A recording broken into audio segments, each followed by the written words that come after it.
Between 1206 and his death in 1227, Mongol leader Genghis Khan conquered an area measuring nearly 31 million square kilometers, more than any man in history. On his journey across Asia to Europe, he left millions of corpses behind him.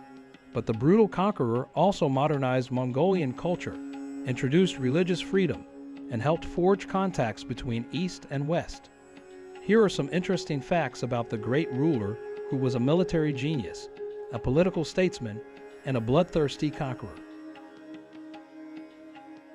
The man who became the Great Khan of the Mongols was born on the banks of the Onan River in about 1162 and was originally named Temujin, meaning of iron or blacksmith. He did not receive the honorary name Genghis Khan until 1206, when he was declared leader of the Mongols at a tribal meeting known as the Kurultai. Although Khan is a traditional title meaning leader or ruler, historians still debate the origin of the word Genghis. Perhaps it could have meant ocean or justice, but in context it is usually translated as supreme ruler. From an early age, Temujin experienced all the hardships of life in the Mongolian steppe. The Tartars poisoned his father when the boy was only 9 years old, and his own tribe later expelled his family, forcing his mother and her 7 children to survive alone. The boy hunted and fished to survive, and as a teenager, he even killed his own half-brother who stole food from him. When Temujin was a teenager, rival clans kidnapped both himself and the future conqueror's young wife, and for a time Genghis Khan was a slave until he managed to make a daring escape. Despite all these difficulties, by the early 1120s he had established himself as a formidable warrior and leader. After the young chief amassed an army of supporters, he began making alliances with the heads of the main tribes. By 1206, he had already united the steppe peoples under him and began his conquests. Despite the fact that Genghis Khan was such an influential figure, almost nothing is known about his personal life or even about his appearance. Not a single portrait or sculpture of the great Khan has survived, and the bits of information that historians do know are often contradictory or unreliable. Most accounts describe him as a tall and strong man with a lush mane of hair and a long, thick beard. Perhaps the most unusual description is that of the 14th century Persian chronicler Rashid al-Din, who claimed that Genghis Khan had red hair and green eyes. Such a claim is questionable because al-Din never met the Khan in person, but such traits were not that unheard of among ethnically very different Mongols. The great Khan valued talented people and promoted his officers based on their skills and experience, not on their background or even personal affection. One famous example of this belief in meritocracy occurred during the Battle of 1201 against the rival Tekigid clan. Genghis Khan's horse was struck by an arrow, killing the animal on the spot, and the great Khan himself was crushed by the horse. It was literally a miracle that he survived.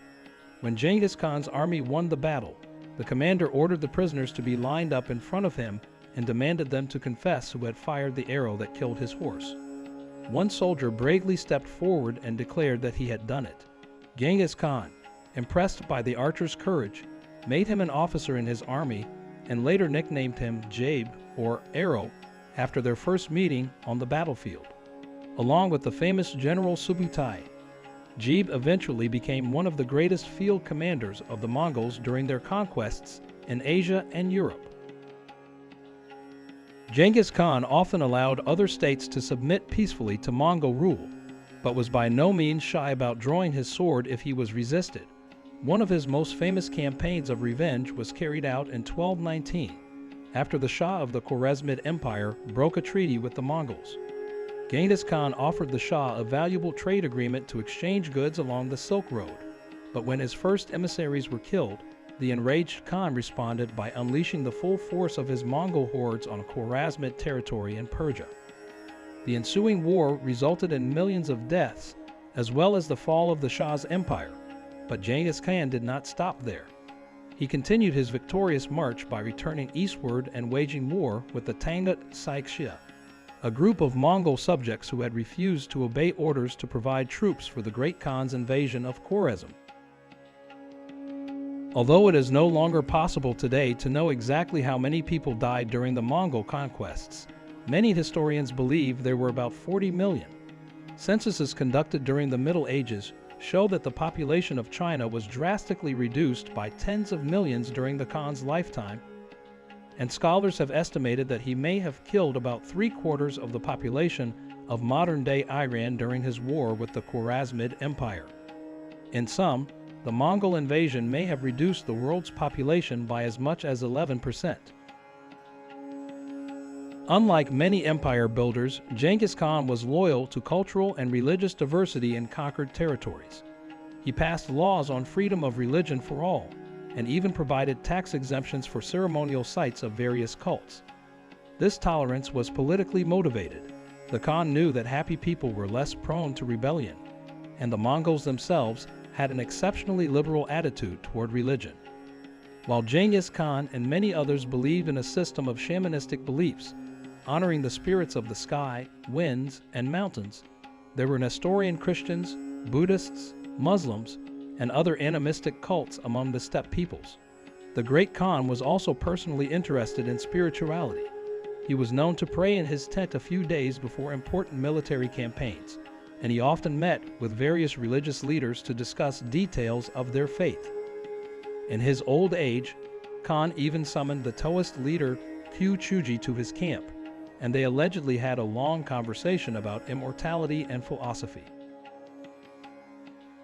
Along with bows and horses, perhaps the most powerful weapon of the Mongols was their vast network of communications.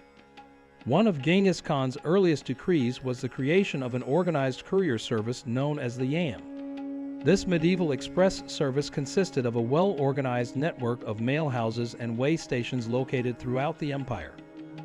Stopping to rest or change horses for fresh ones about every 10 kilometers, official couriers could often travel up to 300 kilometers a day.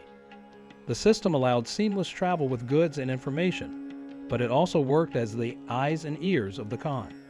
Thanks to the Yam, he could easily keep abreast of military and political developments and maintain contact with his extensive network of spies and scouts. Yam also helped protect foreign dignitaries and merchants during their travels. Of all the mysteries surrounding Genghis Khan's life, perhaps the best known is the circumstances of his death. The traditional narrative says that he died in 1227 from injuries sustained when he fell from his horse, but other sources list all sorts of causes, from malaria to a wound in his knee. While dying, however, the Khan did his best to keep his final resting place a secret. According to legend, his funeral procession killed everyone it saw on the way to the burial site, and then harnessed horses around Genghis Khan's tomb for a long time to conceal even the slightest trace that someone was buried there. The tomb is most likely on or near the Mongolian mountain called Burkhan Kalban, but to this day its exact location is unknown. Genghis Khan is now considered a national hero and the founding father of Mongolia, but during the Soviet era in the 20th century, even the mere mention of his name was forbidden. Hoping to eradicate all traces of Mongolian nationalism, the USSR tried to destroy the memory of the Khan by removing the slightest mention of him from school textbooks and forbidding people to make pilgrimages to the conqueror's homeland in Kentia. Genghis Khan was restored to Mongolia's history after the country gained independence in the early 1990s.